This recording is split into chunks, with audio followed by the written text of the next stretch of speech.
आरंभ हो चुका है। आप सब भी इसे जुड़ें और इसका पूरा पूरा लाभ उठाएं।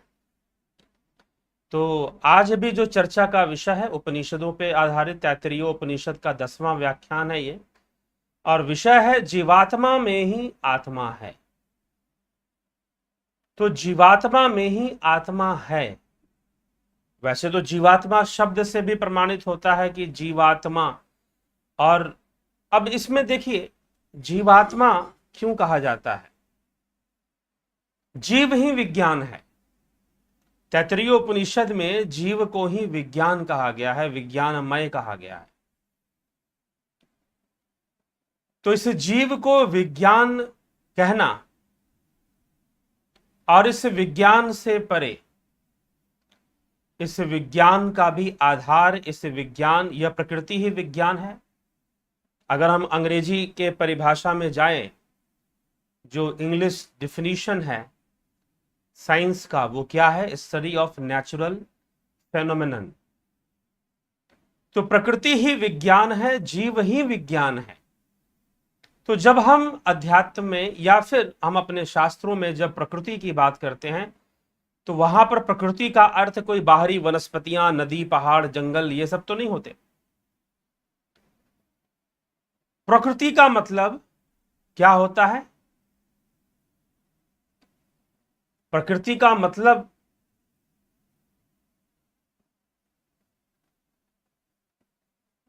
कुछ कनेक्शन प्रॉब्लम अगर महसूस हो तो जरूर आप बता दें, नहीं तो अगर आवाज सुनाई देने में कोई दिक्कत हो तो, नहीं है तो अच्छी बात है। तो यहां प्रकृति का मतलब है मन, बुद्धि, चित्त, अहंकार, विचार, हमारे मन में चलने वाले विचार। तो यह सब प्रकृति के अंदर हम इनका अध्ययन करना शुरू कर देते हैं। तो सब कुछ उस प्रकृति की ही प्रतिक्रिया है। क्रिया और प्रतिक्रिया से ही तो प्रकृति है। प्रकृति अर्थात कृति में प्र शब्द जुड़कर रिएक्शन, रिएक्शन इज नेचर। तो नेचर वर्ड अंग्रेजी शब्द है और उसका अर्थ कुछ और निकलेगा, लेकिन प्रकृति, एक्शन और रिएक्शन, प्रकृति का अर्थ। तो यह संपूर्ण विषय विज्ञान का है। जीव भी विज्ञानमय है। जीव क्या है? विज्ञानमय है। जीव का अस्तित्व ही विज्ञानमय है। तो विज्ञान का तात्पर्य, विज्ञानमय कोश का भी हम चर्चा करते हैं। तो कल जो हमने श्रवण किया तैत्तिरीय उपनिषद के श्लोक जो हमने कल श्रवण किए, वह क्या है? वो क्या चर्चा करते हुए क्या बताया गया? चतुर्थ अनुवाक के आखिरी श्लोक में बताया गया कि यह मनोमय पुरुष, इसके भीतर रहने वाला पुरुष कौन सा है? विज्ञान है। तो चर्चा में हमने देखा कि अन्न, ब्रह्म से आकाश, आकाश से वायु, वायु से अग्नि, अग्नि से जल, जल से पृथ्वी, पृथ्वी से औषधि, और औषधि से अन्न, और अन्न से अन्नमय कोश, अन्न रसमय शरीर का निर्माण होता है। यह शरीर अन्न से निर्मित है और अन्न औषधि से निर्मित है। तो ये अन्न रसमय शरीर, यह अस्तित्व में कैसे बना रहता है? अगर यह अस्तित्व में बना रहता है तो इसके अस्तित्व में बने रहने के पीछे कारण है प्राण। प्राणों के कारण यह बना रहता है। और प्राण किसका आधार लेकर चलायमान हो रहे हैं? प्राणों को दिशा कौन दे रहा है? तो मन। तो अन्न रसमय, प्राणमय, फिर मनोमय, मन। और फिर मन के अंदर भी जो कार्य कर रहा है वह विज्ञान, बुद्धि, वही जीव है। यह सब मिलाकर जीव है। ठीक है? विज्ञान, बुद्धि। अब इस विज्ञान, क्या इसके भीतर भी कुछ है? क्या इसका भी कोई आधार है? तो पंचम अनुवाक तैत्तिरीय उपनिषद द्वितीय वल्ली ब्रह्मानंद वल्ली में पंचम अनुवाक में क्या कहा जा रहा है? कहा जा रहा है इस विषय को और स्पष्ट करते हुए, इसकी चर्चा करते हुए जो बातें समझाई गई हैं उसको हम देख लें। तो विज्ञानम यज्ञम तनुते कर्माणि तनुते अपि च विज्ञानम देवः सर्वे ब्रह्म ज्येष्ठमुपासते विज्ञानम ब्रह्म चेद्वेद तस्माच्चेन प्रमादति शरीरे पाप मनो हित्वा सर्वान् कामान् समश्नुते इति तस्यैष एव शारीर आत्मा यह प्रवस्य। विज्ञान ही यज्ञों का विस्तार करता है और कर्मों का भी विस्तार करता है। सब इंद्रिय रूप देवता सर्वश्रेष्ठ ब्रह्म के रूप में विज्ञान की ही सेवा करते हैं, अर्थात इस जीव की ही सेवा करते हैं। हम देवता किसे कहते हैं? जो हमें देने वाला है उसी को देवता कहते हैं। देवता कोई और तत्व नहीं है, जो हमें देने वाला है, जो हमें प्रदान करने वाला है, जो हमें श्वासें देने वाला है, शरीर देने वाला है, अन्न देने वाला है, जीवन देने वाला है, विद्या देने वाला है, वह सब देव है। इसीलिए देवता इसी विज्ञान, इसी प्रकृति की सेवा करते हैं, इसी जीव की सेवा करते हैं। तो इसीलिए वो देने वाले होने के कारण ही देवता है। विज्ञान ही यज्ञों का विस्तार करता है, अर्थात इस जीव के द्वारा ही तो यज्ञों का विस्तार होता है भाई। जीव के द्वारा ही तो यज्ञों का विस्तार होता है। तो विज्ञान के द्वारा ही यज्ञों का विस्तार किया जाता है और कर्मों का भी विस्तार करता है। कौन करता है? जीव ही तो कर्म करता है। यहां पर विज्ञान शब्द जीव के लिए ही कहा गया है सीधा। तो वह विज्ञान मतलब कि इन सबको जोड़ लिया जाए, अन्न से लेकर अन्न, प्राण, मन और विज्ञान, ये जीव है। इन चारों को मिला दो तो जीव है। इनका जो इंटीग्रेटेड फॉर्म है, इनकी जो समष्टि है वो जीव है। जैसे कि हार्ड डिस्क है, मदरबोर्ड है, मॉनिटर है, कीबोर्ड है, सीपीयू है, इन सबको मिला दो तो क्या बनता है? कंप्यूटर बन जाता है। क्या बन जाता है? कंप्यूटर बन जाता है। ठीक है जी। तो फिर वो एक चीज होगी ना कंप्यूटर। वैसे ही अन्नमय, प्राणमय, मनोमय और फिर विज्ञान, इन चारों को आपने मिला दिया तो क्या हो गया? जीव हो गया। जीव हो गया। ठीक है, विज्ञान हो गया। उसी को विज्ञान कहा जा रहा है, उसी जीव को। तो वह विज्ञान यज्ञों का विस्तार करता है और कर्मों का भी विस्तार करता है। और इंद्रिय रूप देवता सर्वश्रेष्ठ जो ज्येष्ठ हैं, ब्रह्म के रूप में विज्ञानम उपासते, विज्ञान की ही सेवा करते हैं। यदि विज्ञान को ब्रह्म रूप से जानता है, अर्थात जीव की ही सेवा करते हैं। यदि जीव को कोई ब्रह्म रूप से जानता है, यदि उससे प्रमाद नहीं करता, उस निश्चय से भी कभी विचलित नहीं होता, पाप समुदाय को शरीर में ही छोड़कर समस्त भोगों का अनुभव करता है, इस प्रकार यह यहां पर विज्ञानमय का यह आत्मा ही सर्वांतवर्ती आत्मा जो पहले वाले का है।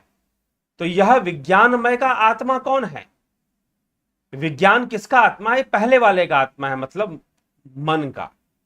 मन का आत्मा विज्ञान है और शरीर का आत्मा प्राण, प्राण का आत्मा मन, मन का आत्मा विज्ञान। और विज्ञान का आत्मा क्या है? तो कहते हैं तस्माद्वा एतस्माद्विज्ञान मयादन्यो अंतर आत्मानंदमयः तेनैष पूर्णः स वा एष पुरुष विद एव तस्य पुरुष विद तामन्वयम् पुरुष विद तस्य प्रियमेव शिरः मोदो दक्षिणः पक्षः प्रमोद उत्तरः पक्षः आनंदात्मा ब्रह्मपुच्छ प्रतिष्ठा तदप्येष श्लोको भवति। निश्चय ही उस पहले की कहे हुए विज्ञानमय जीवात्मा से भिन्न और इसके सूक्ष्म और इसके अंतर में जो रहने वाला तत्व है वह आत्मा आनंदमयी है। उससे विज्ञान पूर्णतः व्याप्त है। जैसे यह अन्नमय कोश किससे व्याप्त था? प्राण से व्याप्त था। प्राण किससे व्याप्त था? मन से व्याप्त था। मन किससे व्याप्त था? तो विज्ञान से व्याप्त था। वैसे ही यह विज्ञान किससे व्याप्त है? यह विज्ञान आत्मा से व्याप्त है। यह विज्ञान आनंदमयी आत्मा से व्याप्त है। तुम उस आत्मा को जानो। विज्ञान में तो तर्क है, वितर्क है, कल्प है, विकल्प है। मन में भी कल्प विकल्प के संस्कार हैं। और फिर उन्हीं से प्रेरित प्राण भी चल रहा है, और उसी कारण से यह प्राण इस शरीर की रक्षा करने में लगा हुआ है, जो अन्नमय कोश है। वो प्राण ने इसको व्याप्त करके रखा हुआ है, अन्नमय कोश को, शरीर को। तो यह चल रहा है और मन उस प्राणों को चलाने वाला, प्राणों को व्याप्त करके रखा है। विज्ञान ने मन को व्याप्त करके रखा है, बुद्धि ने मन को व्याप्त करके रखा है। ठीक है, जो बात बुद्धि में आती है वही तो मन का हिस्सा बनती है ना। तो बुद्धि ने मन को व्याप्त करके रखा है, लेकिन वह सूक्ष्म बुद्धि भी आनंदमय, वह विज्ञान भी आनंदमय आत्मा से व्याप्त है। अंत में उस आत्मा तक बात आती है, उस आनंदमय तक बात आती है। तो उस आत्मा से व्याप्त है, आनंदमय आत्मा से व्याप्त है, वह पुरुष के समान ही है। उस विज्ञानमय की पुरुष जैसा होने से पुरुषकार कहा गया है, उसे पुरुषाकार भी कहा गया है, आनंदमय परमात्मा भी कहा गया है। उस आनंदमय का प्रिय सिर है, मोद उसका दाहिना भाग है, प्रमोद उसका बायां भाग है, और आनंद ही उसका मध्य भाग है। ब्रह्म ही स्वयं, ब्रह्म ही उसका पूछ है, अर्थात उसका संपूर्ण आधार तो स्वयं ब्रह्म है। और उसकी महिमा के विषय में भी यह श्लोक कहा गया है। तो उस आनंद मय का जो आधार है वो स्वयं ब्रह्म है। अब तक ब्रह्म का आधार नहीं लिया गया, तब तक मह का आधार लिया गया, विज्ञान का आधार लिया गया, आकाश तत्व का आधार लिया गया, अपान वायु का आधार लिया गया। पीछे जब प्राणों की चर्चा की तो प्राणमय शरीर का आधार क्या है, पुच्छ क्या है, पुच्छ, पुच्छ शब्द का प्रयोग वो आधार के लिए है। तो आधार अपान वायु है, जो एक आधार बनाए हुए है जिस पे सब चल रहा है। वैसे ही इस आनंदमय कोश, आनंदमय आत्मा का आधार स्वयं ब्रह्म है, इसका आधार स्वयं ब्रह्म है। तो आनंदमय की प्राप्ति आपको हो जाती है जब आप विज्ञान को जानकर उससे परे चले जाते हैं, तो आनंदमय की प्राप्ति आपको हो जाती है। ठीक है, जिज्ञासुओं तो हमें यह समझना है कि अंततः आत्मा में, अब विशुद्ध आत्मा की बात यहां पर आ गई, ब्रह्म की बात यहां पर आ गई कि ब्रह्म ही इसका पुच्छ है, आनंदमय शरीर का ब्रह्म ही पुच्छ है, अर्थात ब्रह्म ने ही आधार देके रखा है, स्वयं ब्रह्म ही। इसलिए ब्रह्म और आत्मा में भेद नहीं, अयम आत्मा ब्रह्म यहां फिर से सिद्ध हो जाता है। तो अनेकों तर्कों से एक एक इस पॉइंट पर हम पहुंचते हैं। उपनिषद आप पढ़ेंगे तो हर उपनिषद के अंदर अनेक तर्कों से आप एक पॉइंट पर पहुंचेंगे कि आत्मा ही ब्रह्म है। ठीक है, अब ये अलग अलग जीव तो घटाकाश के समान हैं। जैसे कि एक जगह पर आकाश कहीं और दिखाई देता है, जैसे कि आप अभी बैकग्राउंड देखिए, आप इस फोटो का, आप मेरा बैकग्राउंड देखिए, तो पीछे में एक जगह पर आकाश नीला है और एक जगह पर आकाश पीला है। सूर्य की रोशनी से उसके अंदर प्रकाश आ रहा है, तो वह दो आकाश तो एक ही है, लेकिन वो घट के रूप में अलग अलग हो जाता है, फिर भी अलग अलग स्थानों पर अलग अलग दिखाई देता है, अलग अलग गुणों को धारण किए हुए नजर आता है। वैसे ही जीव अपने कर्म संस्कारों, मन बुद्धि में एकत्रित जो कर्म संस्कार हैं, उन सब के कारण वह अलग अलग है, अलग अलग है, अलग अलग शरीर धारण करने वाला है, परंतु उन सबका आधार एक ही आत्मा है, एक ही आत्मा है। जैसे कि एक ही बिजली से अनेकों उपकरण जुड़े हुए हैं, पंखा भी है, टीवी भी है, फ्रिज भी है, हीटर भी है, कूलर भी है, इंडक्शन भी है, बहुत सारी चीजें जुड़ी हुई हैं जो अलग अलग तरीके से ही नजर आ रही हैं, अलग अलग कार्य ही कर रहे हैं।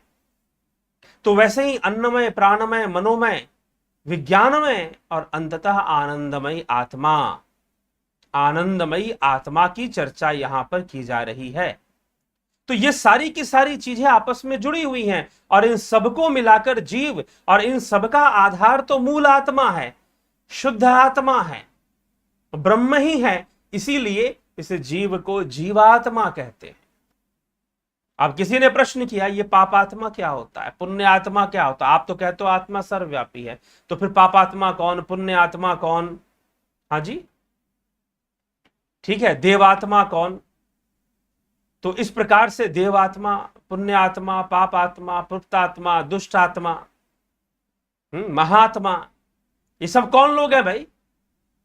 तो किसी ने ऐसा प्रश्न किया था शायद कमेंट वगैरह करके। तो क्या है प्रमाण है ना इस बात का कि सबका आधार आत्मा ही है। कोई दुष्टता भी कर रहा है तो उसकी दुष्टता को प्रकृति का समर्थन आत्मा के कारण ही मिल रहा है, उस ब्रह्म के कारण ही मिल रहा है। लेकिन आप उस ब्रह्म को भाव दे देते हो, व्यक्तित्व दे देते हो, तो अब आपके सामने एक समस्या आ जाएगी कि अगर ब्रह्म ही कर रहा है तो वो पाप को बढ़ावा क्यों दे रहा है? उसे तो सिर्फ पुण्य को बढ़ावा देना चाहिए था ना। जी नहीं, पाप और पुण्य तो प्रकृति के गुणों के कारण है, लेकिन प्रकृति की संपूर्ण क्रिया, प्रकृति की संपूर्ण गतिविधि उस ब्रह्म पर ही निर्भर है, उस आत्मा पर ही निर्भर है। लेकिन अगर कुछ पाप हो रहा है, कुछ पुण्य हो रहा है, ठीक है, तो पाप हो रहा है, पुण्य हो रहा है, तो वह सब गुणों के कारण हो रहे हैं, तमोगुण, रजोगुण के कारण हो रहे हैं। ठीक है, उनके कारण, अहंकार के कारण पुण्य हो रहा है, पाप हो रहे हैं और अनेकानेक कर्म हो रहे हैं। तो यह विज्ञानमय, आनंदमय के लिए नहीं कहा गया कि यह जो है कर्म करता है या फिर यह विस्तार करता है, कर्मों का विस्तार करता हो, विज्ञान का विस्तार करता हो, उसके लिए यह बात नहीं कही गई। लेकिन विज्ञानमय कोश को जब हम अध्ययन करते हैं तो वहां पर कहा जा रहा है विज्ञानमय के लिए कि भाई यह तो विस्तार करता है। किसका विस्तार करता है, किस प्रकार से विस्तार करता है? तो बताया गया कि भाई कर्मों का विस्तार करता है, यज्ञों का विस्तार करता है। तो कर्मों का विस्तार करना, यज्ञों का विस्तार करना, यह जीव का कार्य है, परंतु आनंदमय आत्मा किसी का विस्तार ना करता, वह कर्म भी नहीं करता, वो कर्म में लिप्त भी नहीं होता। लेकिन उस चैतन्य के कारण ही संपूर्ण प्रकृति कार्यरत है, हम भी कार्यरत हैं। इसीलिए यह जीव वास्तव में आत्मा पर निर्भर है, इसीलिए इसे जीव आत्मा कहा गया। यहां तक कि संसार में होने वाले अच्छे बुरे जितनी भी गतिविधियां हो पा रही हैं, उन सबके पीछे आत्मा ही है, आत्मा ही है, लेकिन भावातीत होकर, अनइंटेंशनल, उसका कोई भाव नहीं है, ना पुण्य का भाव ना पाप का भाव, वह तो सम अवस्था में है, सम अवस्था में है। इसलिए तुम भी सम हो जाओ ब्रह्म के समान, तभी तो ब्रह्मचर्य होगा। जब तुम ब्रह्म के समान सम हो जाओगे तो तुम्हारा ब्रह्मचर्य होगा, ब्रह्ममय आचरण होगा। सुख दुखे समय कृत्वा लाभा लाभौ जया जयो, श्री कृष्ण अर्जुन से कहते हैं कि सुख दुख में सम रहने वाला, लाभ हानि में सम रहने वाला, जय पराजय में सम रहने वाला, यह सम रहने वाले के लक्षण है, समबुद्धि के, समत्व बुद्धि के लक्षण है। तो जो इस प्रकार से सम रहना जानता है वही तो योगी है, वही तो कर्मयोगी भी है। तो इसीलिए ये सारी चीजें यहां पर आती हैं, ये सारा विषय यहां पर आता है, हमें इस विषय को समझने की आवश्यकता है। तो ब्रह्म वह आत्मा जीवात्मा में भी आत्मा है, तभी तो उसका नाम जीवात्मा है। बिना आत्मा के यह प्राणमय कोश, मनमय कोश, विज्ञानमय कोश कुछ भी नहीं है, फिर अन्नमय कोश कुछ भी नहीं रहने वाला। उसी का आधार लेकर, उस ब्रह्म का ही आधार लेकर ये संपूर्ण चीजें हैं, ये संपूर्ण सृष्टि है, उसी ब्रह्म की अभिव्यक्ति है। तो यह मूल विषय हमें समझना होगा। तो जीवात्मा में भी आत्मा है, पापात्मा में भी आत्मा है, दुष्ट आत्मा में भी आत्मा है, पुण्य आत्मा में भी आत्मा है, हर जगह है। तुम उस आत्मा को जानो, और जब तक तुम आत्मा को नहीं जानोगे तब तक तुम भटके हुए हो, तब तक तुम्हारे जीवन में अशांति है, तब तक तुम्हारे जीवन में कर्म है, तब तक बहुत कुछ लगा हुआ है कि ये करके दिखाना है, वो करके दिखाना है, ऐसा करके दिखाना है, वैसा करके दिखाना है। ये दिखाने की होड़ लगी रहेगी और मन में उलझन बनी रहेगी कि ऐसा करना और बहुत तरह की चीजों को प्राप्त करना। तुम उस आत्मा का जानो। श्री कृष्ण कहते हैं अहम आत्मा गुड़ाकेश सर्वभूताश स्थित, अर्जुन में सभी भूतों में स्थित। भूत मतलब जीव, भूत माने जीव। आज का जो विषय है जीवात्मा में आत्मा, ये यहां से भी प्रमाणित होता है, श्रीमद् भगवद गीता से, श्रीमद् भगवद गीता से भी प्रमाणित होता है। भगवान श्री कृष्ण कहते हैं अहम आत्मा गुड़ाकेश सर्वभूताशु स्थिता, मैं सभी भूतों में स्थित हूं। इसका मतलब आत्मा और भूत एक चीज नहीं है। कई लोग आएंगे बोलेंगे अरे आत्मा मतलब भूत, भूत मतलब जीव, पंच महाभूतों से जो बना हुआ जो जीव है उसी को भूत कहते हैं। तो भूत माने जीव, भूत मतलब प्राणी, जो प्राणों को धारण करने वाला है, जो प्राणमय कोश से, प्राणमय शरीर से संपन्न है, ठीक, उसे भूत कहते हैं। तो मैं सभी भूतों में आत्मा रूप में, अहम आत्मा, आत्मा रूप नहीं कहा, अहम आत्मा, मैं ही आत्मा हूं, सभी भूतों में स्थित आत्मा मैं ही हूं। इससे आप भली भांति समझ ले, इससे यह प्रमाणित हो जाता है यहां पर श्रीमद् भगवद गीता के इस श्लोक से भगवान कृष्ण स्पष्ट कर देते हैं कि आत्मा और भूत ये दो अलग अलग चीजें हैं, दो अलग अलग चीजें हैं। तो भूत कौन है? जो विज्ञानमय है, जो जीव है, जो इस अन्नमय शरीर को धारण करने वाला है। इसके नष्ट हो जाने पर, मृत्यु होने पर यह फिर से अपने संस्कारों के वशीभूत आगे गमन करता है और दूसरे योनियों में या दूसरे शरीरों को फिर से धारण कर लेता है, क्योंकि अभी तक इसकी इच्छाएं, कामनाएं इस शरीर को धारण करने की पूर्ण ना हो पाई। ठीक है, तो भूत कौन है? भूत और आत्मा ये दो अलग अलग चीजें हैं। क्यों अलग अलग है? श्री कृष्ण भगवान इसको प्रमाणित कर रहे हैं श्रीमद् भगवद गीता में। अहम आत्मा, अहम भूत ये नहीं कह रहे वो, अहम आत्मा। गुडाकेश, हे अर्जुन, गुडाकेश अर्जुन को कहा गया अहम आत्मा, मैं आत्मा हूं।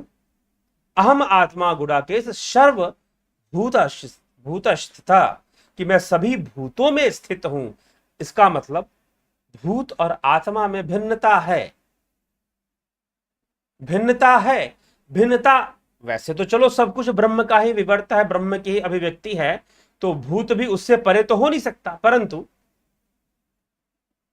समझना यह है कि विशुद्ध आत्मा, सर्वव्यापी शुद्ध आत्मा और विवर्त आत्मा, विवर्त मतलब जो भूतों की सृष्टि है, जो प्रकृति की सृष्टि है, उसमें अन्नमय है, प्राणमय है, मनमय है, विज्ञानमय है, यह भूत है, यह भूत है। और इनको आधार देने वाला वह ब्रह्म, वह ब्रह्म जो आनंदमय शरीर का आधार है, पुच्छ है। आनंदमय शरीर का पुच्छ कौन सी है, कौन है? तो स्वयं ब्रह्म है, इसलिए वो आत्मा है। अयम आत्मा ब्रह्म। तो मैं सभी भूतों में स्थित आत्मा हूं। इट मींस भूत इज डिफरेंट थिंग, आत्मा इज डिफरेंट थिंग।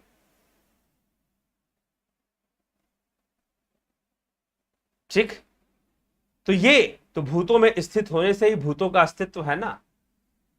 विज्ञानमय में आनंदमय कोश होने से, आनंदमय आत्मा होने से ही तो विज्ञानमय, फिर मनोमय, फिर प्राणमय, फिर अन्नमय सब बना हुआ है,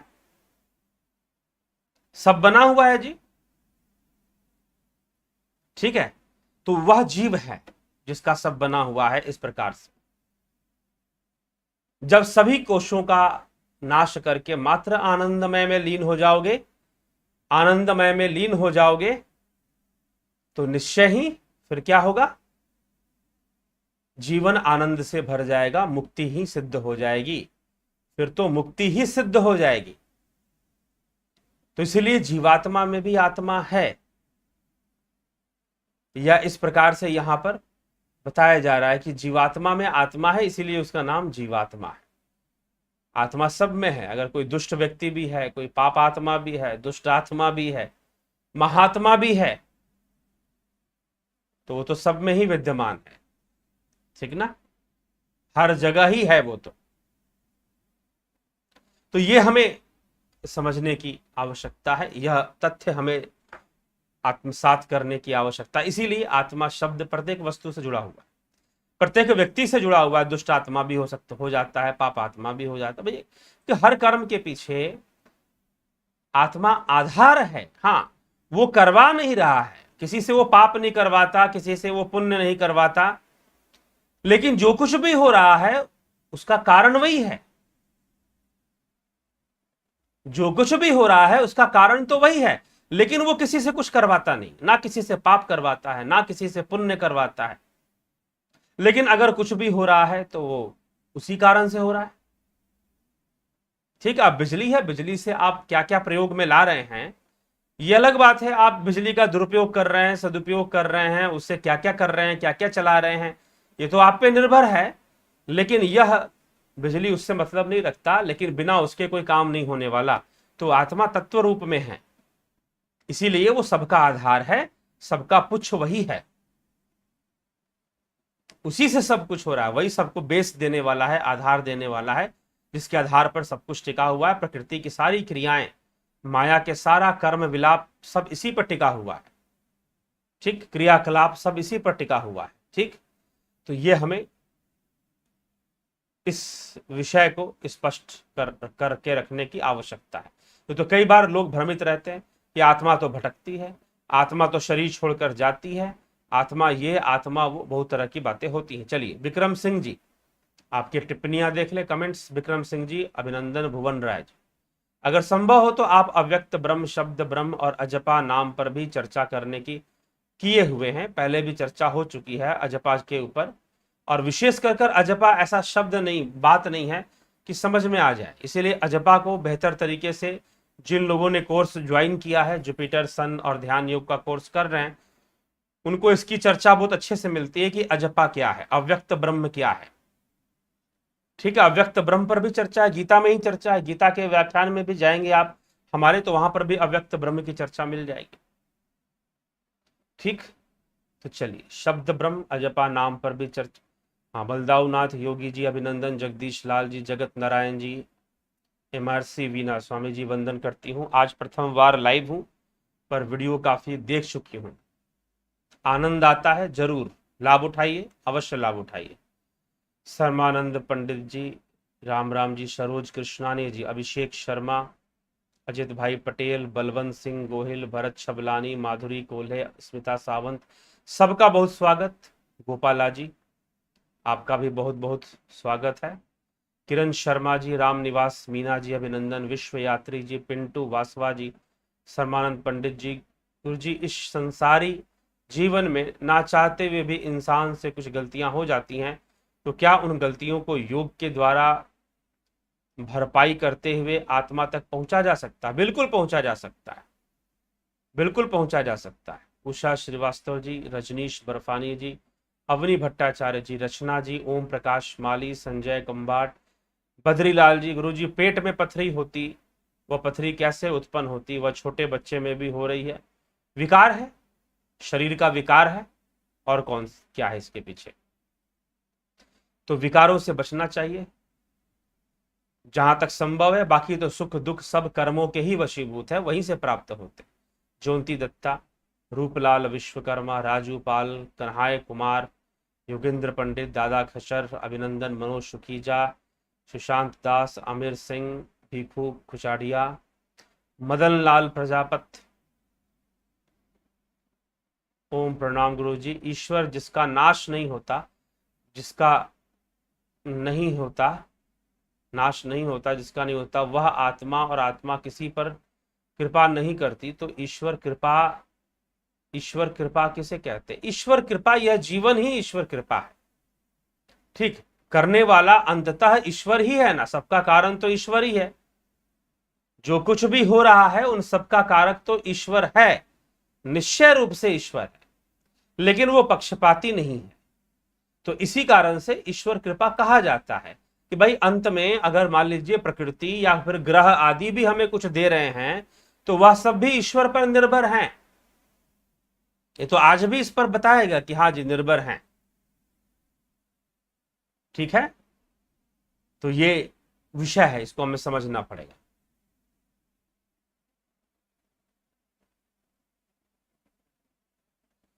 रणप्रीत सिंह जी, स्मिता सावंत, कोरोना में भी आत्मा है और ब्रह्म से ही उत्पन्न है। जी बिल्कुल, शरीर को ही तो नष्ट कर रहा है, जीव को थोड़ी ना नष्ट कर रहा है वो।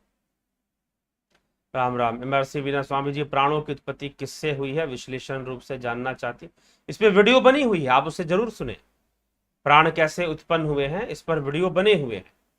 ठीक, तो अवश्य ही आपको उसे सुनना चाहिए। और वायु तत्व से ही प्राण वैसे बने हुए हैं। यह वायु ही पंच रूप धारण करता है। वायु तत्व ही प्राण हो गया, अपान हो गया, व्यान हो गया, समान और उदान, जिससे शरीर की सारी गतिविधियां चल रही हैं। ठीक है, तो इसका विश्लेषण पहले भी दिया जा चुका है, उस तरह से पूरा बृहत विश्लेषण नहीं दिया जा सकता। ठीक। आमिर सिंह जी, श्रीदेव जी को सादर नमस्कार जी। मन बुद्धि चित्त अहंकार और भी नाना तत्वों हैं, ये रूपों के नाम हैं या अस्तित्व के नाम हैं? ये मन बुद्धि चित्त अहंकार जीव के अंग हैं। ठीक है, यह जीव के अंग हैं जो सूक्ष्म शरीरी है, जो सूक्ष्म में है, स्थूल में नहीं है।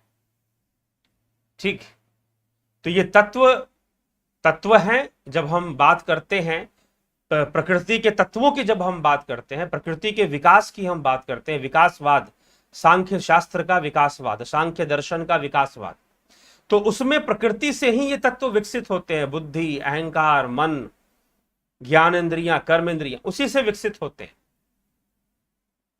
ठीक है, तो मुख्य रूप से यह जीव के, इसलिए पुर्यष्टक में 8 अंग बताए गए हैं जीव के, सूक्ष्म शरीर के 8 अंग। पुर्यष्टक मतलब सूक्ष्म शरीर, उसके 8 अंग बताए गए हैं, जिनमें कि अंतःकरण चतुष्टय, 5 ज्ञानेंद्रियां, 5 कर्मेंद्रियां। ठीक है, अंतःकरण चतुष्टय, कामनाएं भी उसमें है, कर्म कामनाएं, ये सारी चीजों को लेते हुए 8 अंगों से यह जीव बना हुआ है। तो यह जीव की, इनको शास्त्रों में जीव का अंग भी बताया गया है, इनको शास्त्रों में प्रकृति के तत्व भी बताए गए हैं। 24 तत्वों में से ये कुछ तत्व हैं। महत तत्व सबसे पहले उत्पन्न होता है, जो कि बुद्धि है, बुद्धि का परिचायक है। ठीक है, उसके बाद अहत अहंकार, फिर मन, फिर ज्ञान इंद्रियां, कर्म इंद्रियां, पंच तन्मात्राएं, पंच महाभूत, इनकी सृष्टि होती है प्रकृति के द्वारा। ये सारा सृष्टि क्रम जो है विकासवाद का क्रम है, इवोल्यूशनरी थ्योरी है, इवोल्यूशनरी थ्योरी है, जो कि बताई गई है सांख्य शास्त्र के अंदर। तो इनको तत्व रूप में भी लिया गया है और जीव के अंग के रूप में भी इनको लिया गया है कि ये जीवात्मा के अंग है। ठीक, तो यह विषय हमें इस प्रकार से समझना चाहिए। ठीक है जिज्ञासुओं, तो अब समय को ध्यान में रखते हुए और आपके कमेंट्स पर भी और विषय पर भी चर्चा हो चुकी है, तो फिर अब हम आपसे निश्चय ही विदा लेंगे। आज के इस कार्यक्रम को विश्राम देंगे। कल फिर 9 बजे तैत्तिरीय उपनिषद के आगे के व्याख्यान, या फिर जो लोग प्रश्न करते रहते हैं उस पर भी कुछ व्याख्यान आ सकते हैं। तो कल 9 बजे फिर से हम लाइव सेशन, लाइव चर्चा का कार्यक्रम लेकर अवश्य उपस्थित होंगे और इसका पूरा पूरा लाभ उठाएंगे। आप भी इसका पूरा पूरा लाभ उठाइए। बहुत बहुत आभार आप सभी का जुड़ने के लिए। अगर आपको चैनल का कंटेंट, वीडियोस श्रेष्ठ लगते हैं तो जरूर आप शेयर किया करें, लोगों तक पहुंचाया करें, ताकि उपनिषदों का ज्ञान, शास्त्रों का ज्ञान वो जुड़े, समझे और अपने सनातन धर्म को बेहतर तरीके से समझें। ये बहुत जरूरी है। अगर आप सनातन धर्म को, इसे आप बार बार हिंदू धर्म कहते हो, इसको मजबूत बनाने की बात कहते हो, तो जब तक इसकी वास्तविक जो समझ है वही पैदा नहीं होगी तो क्या मजबूत कहां से बनाओगे फिर? ठीक है, बाहर से बहुत कुछ कर सकते हो लेकिन भीतर से ये कमजोर पड़ा रहेगा, और भीतर से कमजोर पड़ा रहेगा तो किसी ना किसी दिन ये फिर से लगेगा कि भाई हां, ये तो अंदर से हम कमजोर हैं, हम अपने मूल से जुड़े हुए नहीं हैं। तो इसीलिए मैं कहता हूं बार बार, कॉन्सेप्ट को समझिए। हमारे उपनिषद और शास्त्रों ने जो कॉन्सेप्ट्स दिए हैं उनको समझना बहुत जरूरी है। उससे स्पष्ट होगा आत्मा क्या, परमात्मा क्या, ईश्वर क्या, जीव क्या, मन क्या, बुद्धि क्या। वह इन रहस्यों पर से पर्दा हटाने वाले हैं, प्राण क्या। ठीक है, अगर इन रहस्यों पर से हम पर्दा हटाना चाहते हैं तो जरूर शास्त्रों को समझने और जानने की आवश्यकता है। नहीं तो मैं कहता रहता हूं कि ज्यादातर हिंदू समाज के जो लोग हैं वह किसी भगवान या ईश्वर को बिल्कुल वैसे ही समझते हैं जैसे कि अब्राहमिक संप्रदायों में, रिलीजन्स में जो गॉड या खुदा आदि का जो वर्णन है, उसी कॉन्सेप्ट पर अपने भगवान को भी समझते हैं, जबकि भगवान का कॉन्सेप्ट अलग है। ठीक है, तो यह हमें समझने की आवश्यकता है। जब हम सुनेंगे क्या कह रहे हैं हमारे उपनिषद शास्त्र, क्या समझा रहे हैं, तो वो जब हम जानेंगे तब जाकर समझ में आएगा। इसलिए आत्मा को जानिए, ध्यान योग के द्वारा अपने सभी लेयर्स को समझिए, अन्नमय, प्राणमय, मनमय, विज्ञानमय, आनंदमय। आत्मा को जानिए, आत्मा की ओर चलिए, आत्मज्ञान के मार्ग पर आगे बढ़िए। यही जीवन का उद्देश्य है और यही लक्ष्य है। और यही जो लोग कहते हैं हम कृष्ण को जानना चाहते, कृष्ण मतलब अहम आत्मा गुडाकेश। हे अर्जुन, मैं तो सबकी आत्मा हूं, सभी भूतों में स्थित आत्मा हूं।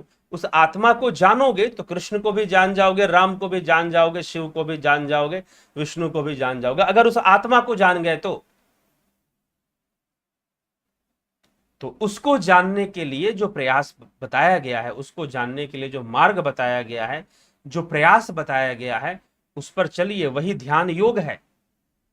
इसलिए ध्यान योग का भी लाभ उठाइए। चलिए, इसी के साथ आज की चर्चा को यहां विश्राम देते हैं। कल पुनः 9 बजे मिलेंगे यहीं पर आपसे और फिर चर्चा आगे बढ़ेगी। बहुत बहुत आभार आप सभी का।